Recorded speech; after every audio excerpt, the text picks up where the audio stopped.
Greetings and bienvenue, Midnight Crew. Thank you for returning to this broadcast. And welcome to new viewers joining us for the first time. If you like a video, then feel free to subscribe. Anyone else finds the American Southwest to be an extremely creepy area. Maybe it's just how desolate and rugged it is. There are also stories of Area 51 and aliens, skinwalkers, government activity, and lots of weird people. Anyone got any desert stories? Found an old barn one night on some county land in Arizona. It was all decrepit and overgrown, graffiti on it. It looked super spooky. We came back the next day to shoot a movie or something. We were in high school and it was completely different. The area around it was mowed and the fence was new and painted. The barn itself looked like it was brand new. It freaked me out. I still think about it.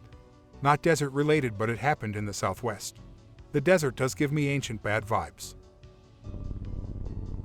The desert is a place I feel very calm in until I come across people I don't know. Most people consider forests to be scarier, but that's how the desert draws you in.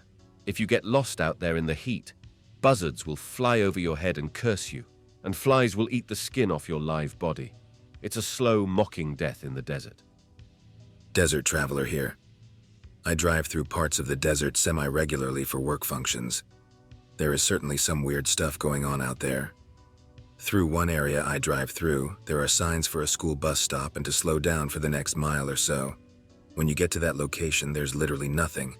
Empty desert for 50 miles before, and another empty desert for 50 miles after.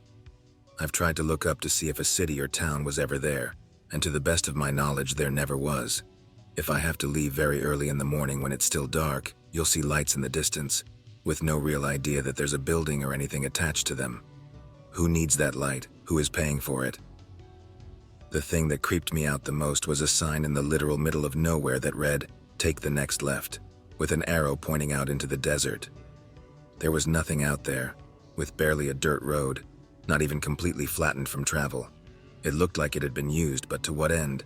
There's also random houses with no special infrastructure way out there. Looks like a totally normal track house. I've always assumed they were drug houses. Even weirder when you see someone just walking down the road. If they are traveling to the next town, they are more than a day's walk at a normal pace.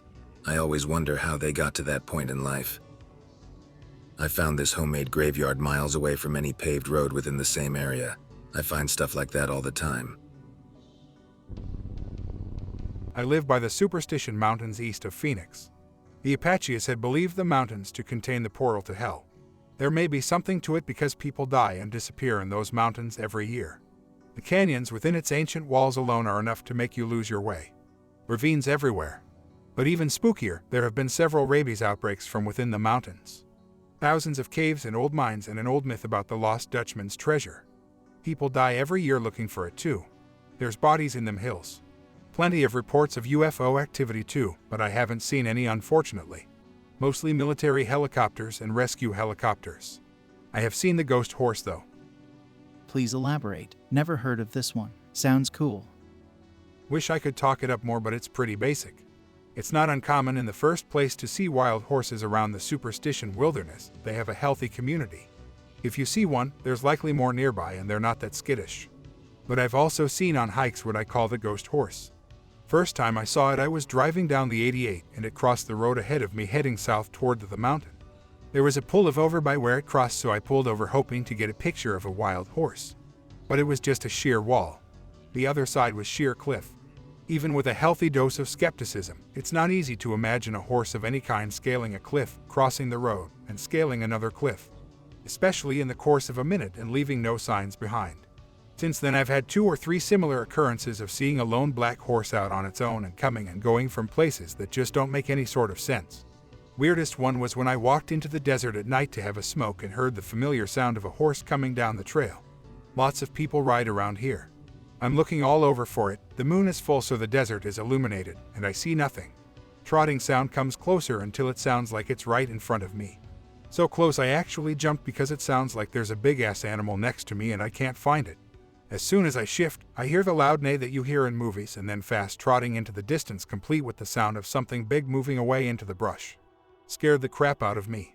So anyway, Guy in the desert thinks he sees and hears a horse but does not rightly make sense. Calls it a ghost horse. That's pretty much it, boys. How do you like living out there? I'd love to put a half hour between me and civilization in the valley. Pleasant living. The ecology of the desert is a fantastic community to live amongst. Everything is a half hour away, of course, but that is hardly a problem, especially during a pandemic. We got all sorts of creatures. Love me the Harris hawks and roving coyotes. Can walk into the desert any all time, and it's always a bit risky since the desert doesn't screw around. Seen coyotes bigger than my boxer, seen tweakers shifting in the night, seen car chases and desert graves, and snakes of all kinds. Only problem is floods wash away the yard a couple times a year, and summer, like everywhere else in this state, is goddamn miserable. My buddy and I ran into the same shapeshifter twice at different places. First time we were just hanging around late at night in the middle of nowhere in the high desert around the time of the full moon due to a job. To see a distant naked woman except for a fur walking through the wilderness confused the hell out of us when we were about to call out when she suddenly transformed into a coyote or wolf, hard to tell due to distance and darkness, that ran off. Both of us looked at each other with the question in our eyes, saying, "Did you just see that too?" I was paranoid and deeply worried, so I got a gun until we finished the job. We were both jumpy wrecks the whole time. For a while afterwards, the second time I met at a gas station late night while we were traveling through. I went inside to grab some stuff when I saw a woman that seemed oddly familiar. I didn't think anything of it since I never got a good look the first time, but she gave me an increasingly bad feeling in my gut. Only when she approached and she started talking to me and referred to that night in specific that we saw the shapeshifter, which had me dripping cold sweat. Once I realized what she was, my buddy looked in and got inside to get me because he apparently recognized her. He was a sweaty wreck who was secretly carrying a pistol as we hurried up to pay for our stuff before making a run for the car to drive away at S.A.P. We were both smart enough to not look back. For some reason deep down I know if I will run into that thing a third time, I won't be walking away from that encounter. So yes, stay away from being in the middle of nowhere, especially if it's late. I don't know what is with those places and messed up things happening. Also, always be armed no matter what. So what exactly do you mean by high desert? I would assume you mean somewhere out in the western US, right? Also, it sounds like a skinwalker. But I haven't ever heard of a female skinwalker before. I haven't heard a whole ton about them. It doesn't seem impossible, though. Also, did she look like a Native American? High mountain desert in the southwest. She looked like a gorgeous young Native American woman, which is apparently how my buddy recognized her, was due to her figure, which made him suspicious enough to take a closer look. I've asked around before about their kind.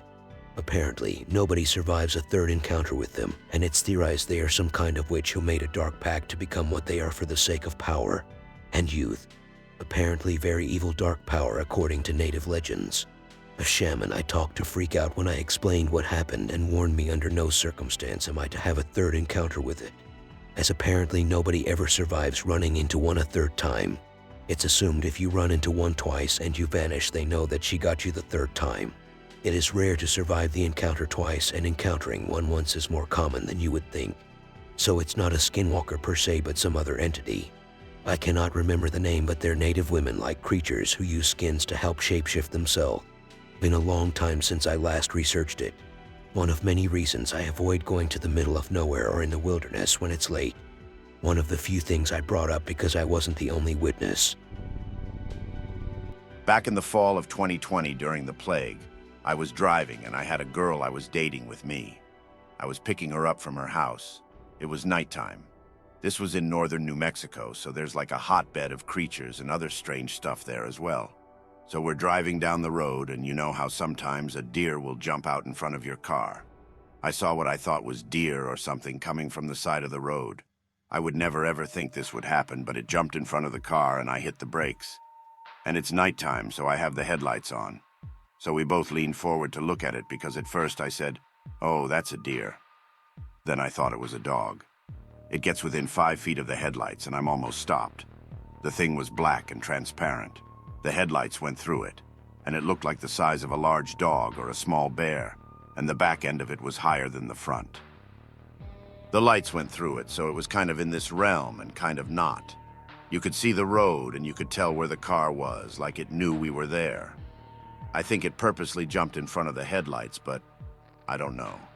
We both saw this thing. I looked at my girlfriend and she said, "Did you just see that?" And I said, "Yeah, I don't know. I've never seen anything like that." Later on, I watched the movie Constantine with Keanu Reeves. It looked exactly like what they have in that movie, what they called a soldier demon. They had smaller front legs, but the back legs, when they walked on four legs like a dog. In the movie, they had skin, but this thing that I saw was totally black. But it had that shape to it, like it had a small head, a little head, and a larger body than its head, but back a bit. Exactly like that movie. That thing in that movie wasn't just someone's imagination, those things exist. What was it doing? I mean, it was out in the middle of nowhere. There were houses and people around, but I don't know. Back in 1988, I lived many miles out in the Arizona desert. At that time, I worked 2 jobs and a lot of hours. Each month, I worked my schedules out so that I had 4 days in a row off. During this time, I would mess around with my hot rod and race to make a little extra money. I was always doing stuff to my car to improve speed, performance, whatever edge I could get. Well, on one of my days off, I installed a new carb and dialed it in. I always took my car out to the desert to test it. On this particular day, I had worked until evening, but I took it out for a test anyway.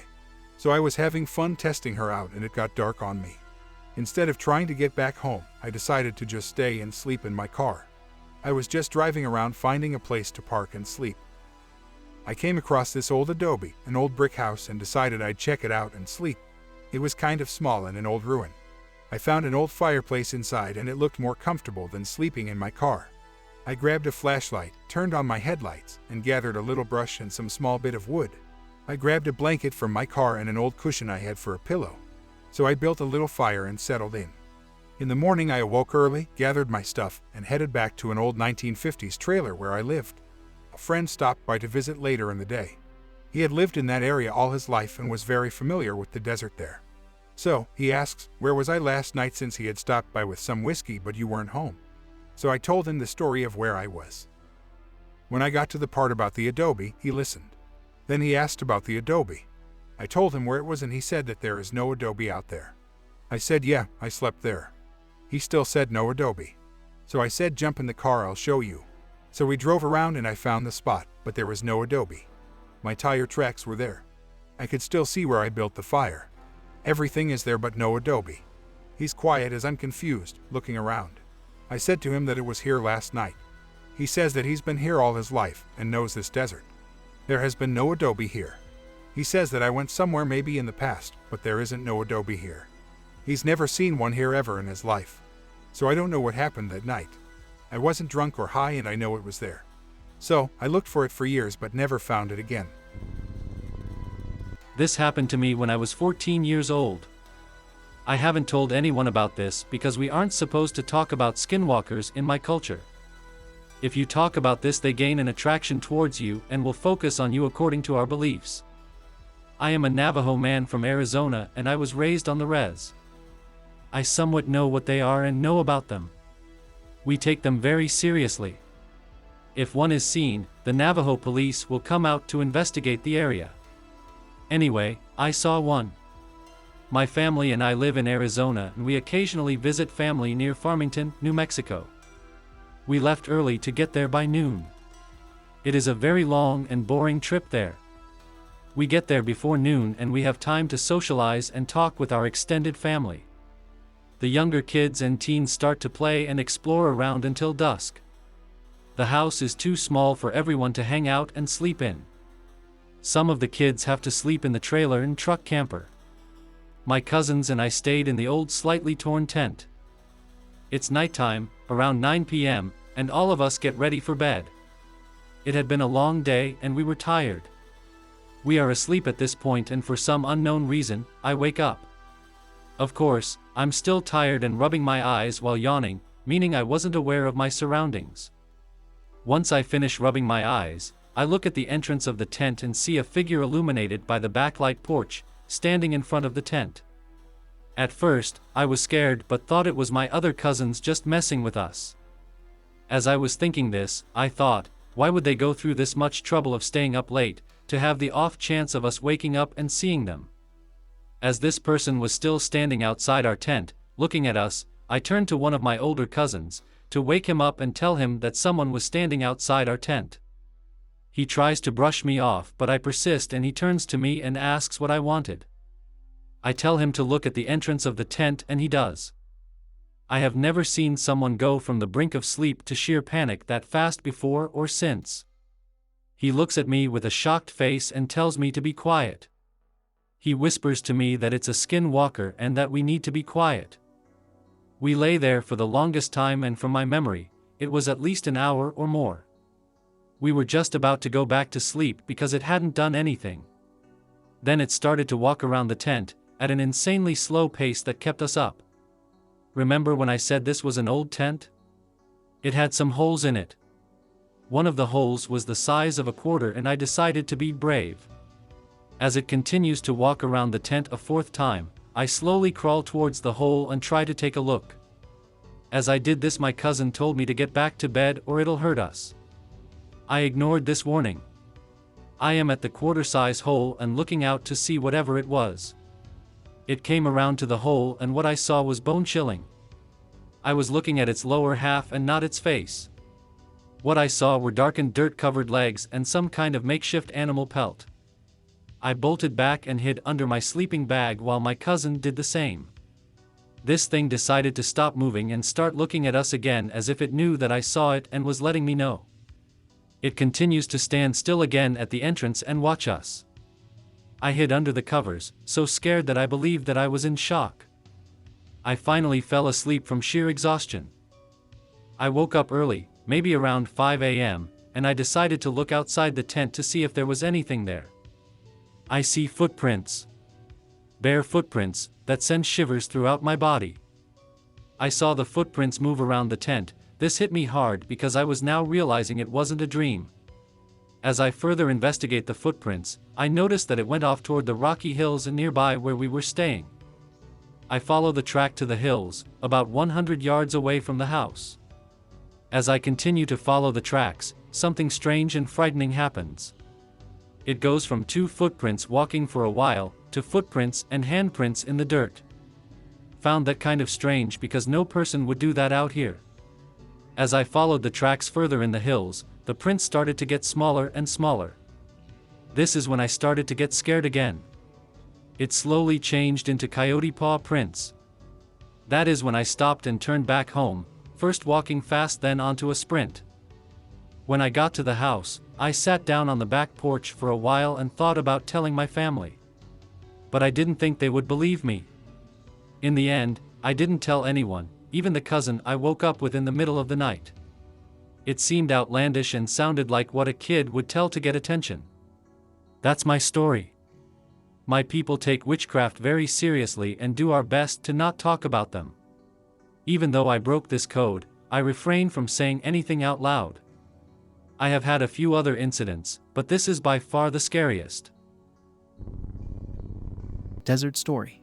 I used to drive from Salt Lake, the Phoenix Mesa area and surrounding towns since a lot of my family lived down there.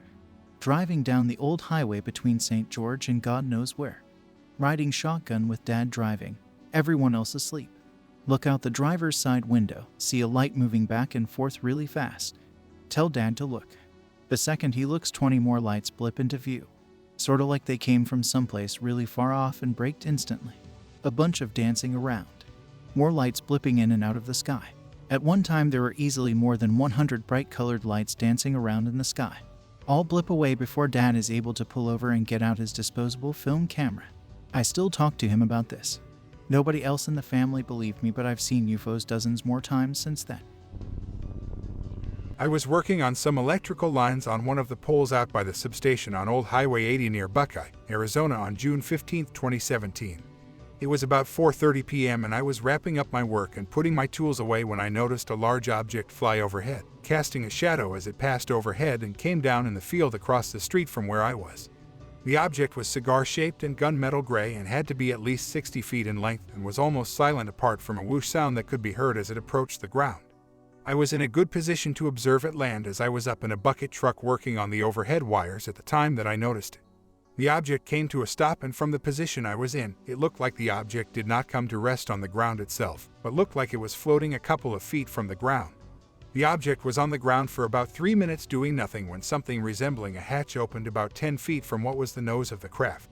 After about a minute of the hatch being opened, I witnessed what looked like 2 small children get out of the craft. Now please remember, I am about 40 to 50 yards from this object, across the street, and I was 35 feet off the ground in a bucket truck. But from my vantage point, I could see these 2 children walking down the ramp toward the field in front of them. They were about 4 feet tall and skinny, I mean emaciated skinny, like the pictures of the starving children in Africa that you see on television commercials. They had big heads. It looked impossible for them to hold up with those frail bodies they had. They both wore what looked like dark blue one-piece uniforms that went down to their ankle and long sleeve down to their wrists. The first one that came through the hatch walked down the ramp and waited for the second one to join them on the ground. They both walked over to the fields in front of them. They seemed to be interested in the crops that were growing, and it looked like they were taking samples. I slowly raised the bucket higher up to try to get a better view of what they were doing. They apparently did not notice me as they kept about their business. I observed them for about 6 minutes as they went about their business of walking through the field. After about 6 minutes, a tan-colored SUV came down the road, and they must have seen the large object on the ground because it came to a screeching halt and threw the truck into reverse trying to see the object.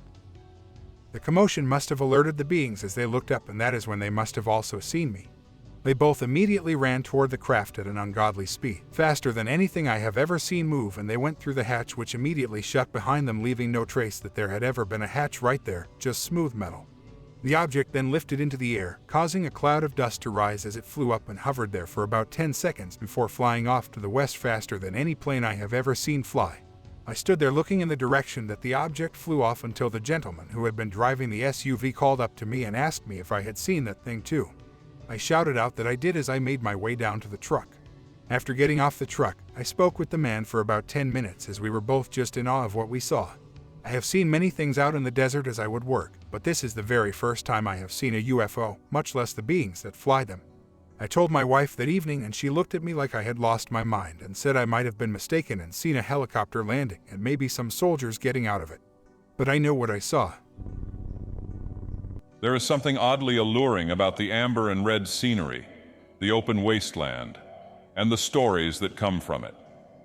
I've driven through the American Southwest numerous times as a kid and as an adult. The scale of everything from eastern Utah to northern Arizona and Nevada is something no other place has been able to do for me. I eventually want to move out there when I get settled in a career. Something out there is calling me to it. I hope that you enjoyed tonight's broadcast. If you enjoyed tonight's story, then please subscribe to the channel, as more green texts will appear daily. A new broadcast will appear when the clock strikes midnight Central Time.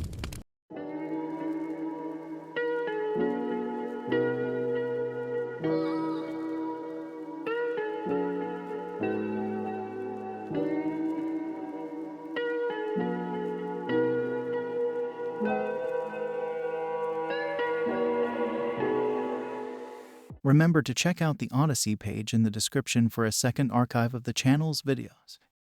There's also a Rumble archive as a backup.